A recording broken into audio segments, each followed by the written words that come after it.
Hey friends, welcome back to Barn and Soul.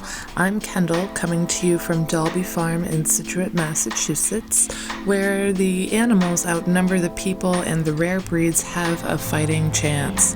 Today's episode is called America's Rare Breeds: Who Decides Who Lives or Dies? And yeah, I know, that title's pretty heavy.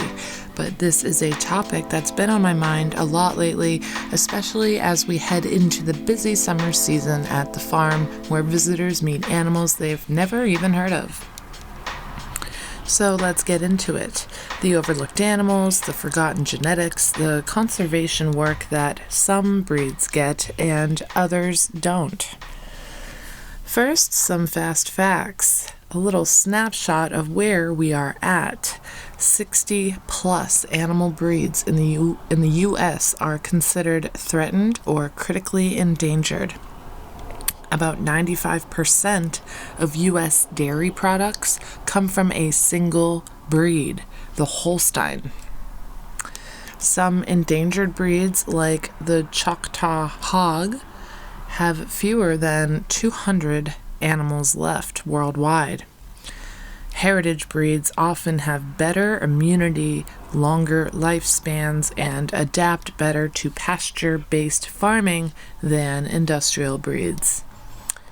And lastly, the Livestock Conservancy keeps an annual conservation priority list to track at-risk livestock, but not every breed gets equal attention. So let me ask you a weird question. If a breed of pig goes extinct and nobody knows it existed, does anyone care? Because here's the thing. Every single farm animal we see today is here because someone at some point in history decided they were useful. They had a job. They pulled wagons, gave milk, laid eggs, made wool, cleared brush. And when modern agriculture shifted, when the industry decided it needed faster growing chickens or cows that could churn out milk like a factory, breeds that didn't fit that mold disappeared. Some were absorbed into newer hybrids. Others were literally eaten to extinction. And that's what we're digging into today. Who gets saved? Who doesn't? And is there any room left in our food system or our hearts for the weird ones, the rare ones, the ones that don't make money?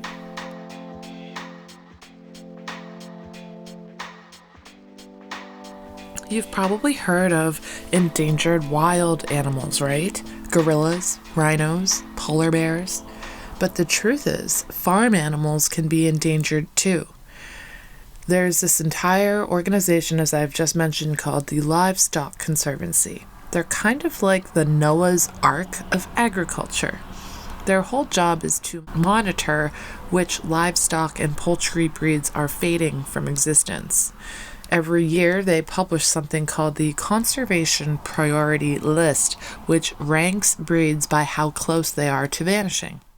So a lot of the animals that we care for at Dalby are either on that list or were at some point, like the Australorp chicken, for example, who graduated in 2023, or other more critical breeds like the Arapawa goat, Ossabaw Island hogs, and Royal Palm turkeys. The thing that sticks with me is this: if people like us don't step in, they disappear forever. We can't get them back. I can't be the only person that is bothered by this.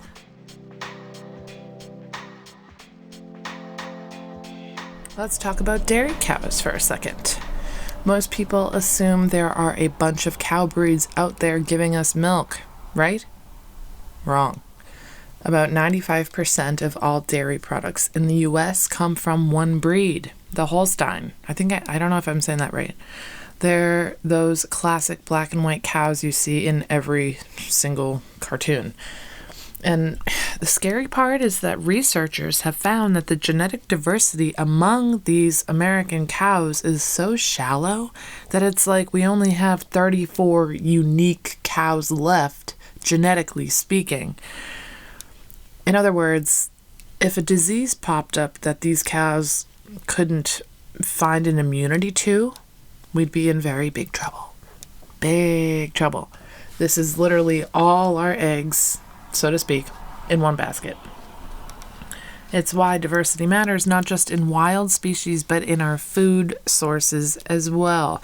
You don't want all the eggs in one genetic basket.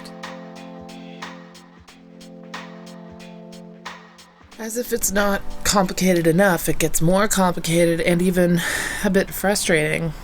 Some breeds get a lot of attention. Maybe they've got a good story.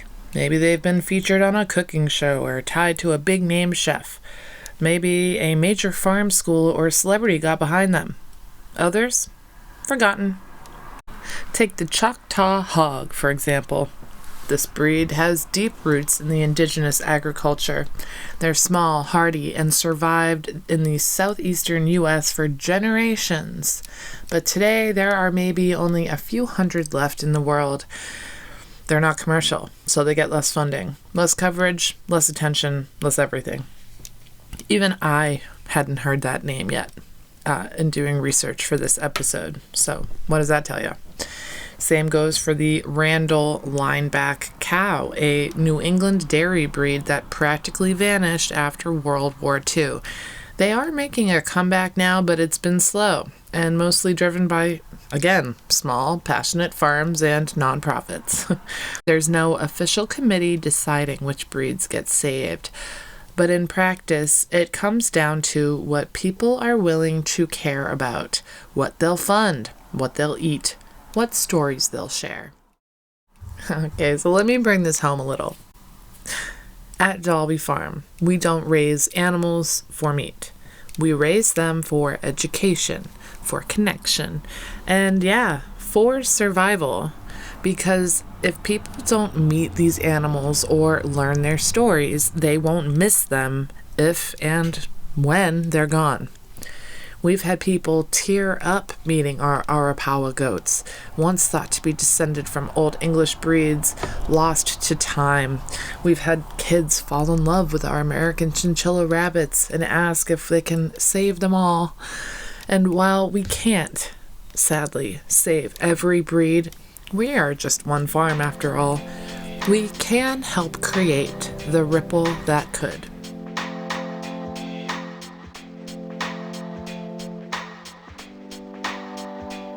Let's be real, as if we aren't already, but let's be more real. Marketing plays a huge role in what breeds get saved. It's not just about how rare they are. It's about how good their story is. If a breed can be tied to colonial America or indigenous foodways or a celebrity chef's new cookbook, people will care, people will donate, and people just might even start farms. And sometimes that's great. That attention really can save lives, literally. But it also means other animals fall through the cracks. If there's no one writing articles or posting cute videos or making recipes with their name in the title, the public just does not know they exist. And that silence is dangerous. An example is the American guinea hog. This is a small, docile pig that was once all over the southeastern U.S. on homesteads and gardens, helping clear brush and eat scraps. In the 1990s, they were almost completely gone. But when chefs started looking for traditional southern ingredients and old world flavors, the guinea hog's time came. They were small, flavorful, and easy to manage on pasture. Add a few food blogs, some word of mouth, and suddenly a comeback. This is the weird truth of rare breed conservation in America. It's part farming, part storytelling, and part branding.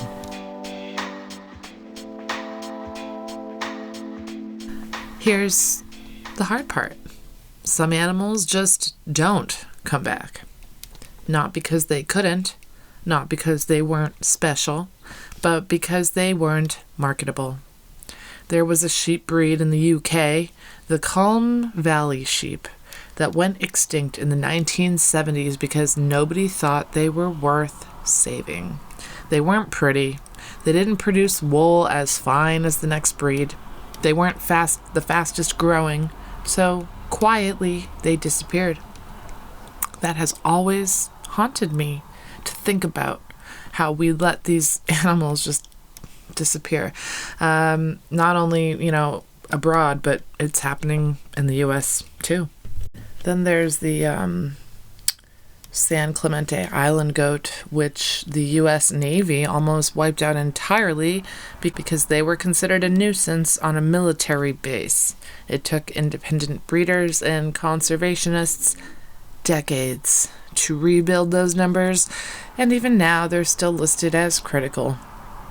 And you know what connects these stories? People who cared enough to say, wait, this matters.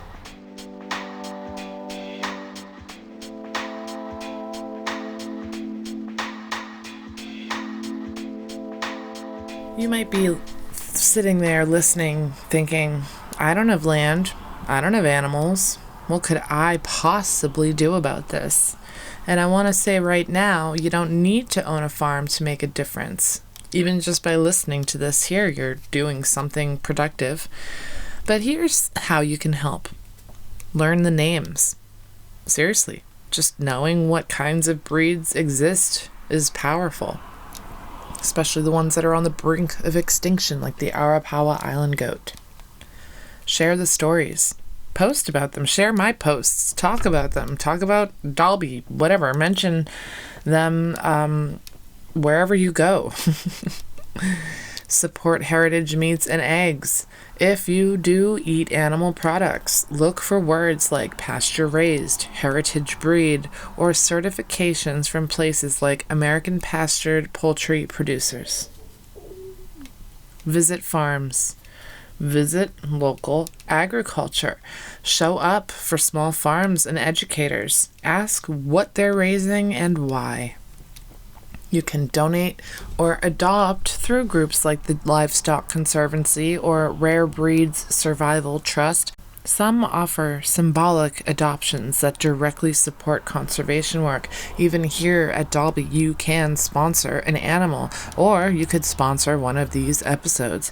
Visit littledalby.com if you did want to sponsor one of our episodes here of Barn and Soul, or visit dalbyfarm.com if you want to sponsor one of our animals. You can also simply teach the next generation. If you're a parent, educator, or camp counselor, get these names into little ears. Show them animals that don't fit the mold. And maybe, most importantly, you yourself can just value what's rare. Let the idea sink in that not everything has to be mass-produced to be worth our attention. The world is changing fast.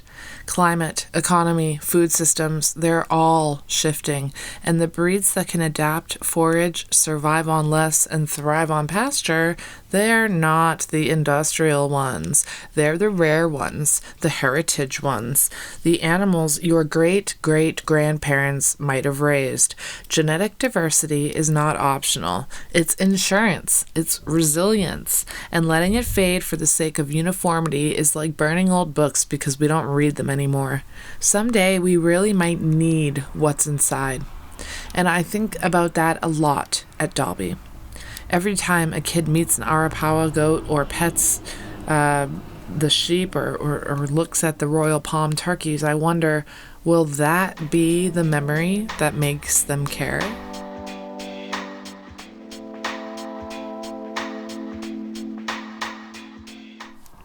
Here's where I land with all of this. Saving rare breeds isn't a niche farm thing. It's a humanity thing. Because when we decide which animals get to survive based solely on how profitable they are, we lose something so much more than just DNA. We lose connection. We lose history, we lose variety and beauty and weirdness, and I, for one, want to live in a world where animals still have a place, an important one at that. And so, I'll keep showing up, and I hope you will too, in whatever way you can. Thanks for being here today. If you like this episode, feel free to share it with someone who loves animals, food systems, or underdogs of any kind. If you enjoyed this episode, please share, leave a comment, maybe a question I can answer in a future episode. Subscribe to the channel, the whole deal. And of course, you can visit dalbyfarm.com. We do ship nationwide. Our country store has something for everybody. So I hope, and please know that all purchases, I believe it's at least 50% of each and every purchase goes directly back to the care and upkeep of this family farm. So we thank you very much. I hope this finds you well, and we'll see you next time. Oh, and don't forget to appreciate the rare and wonderful things in life.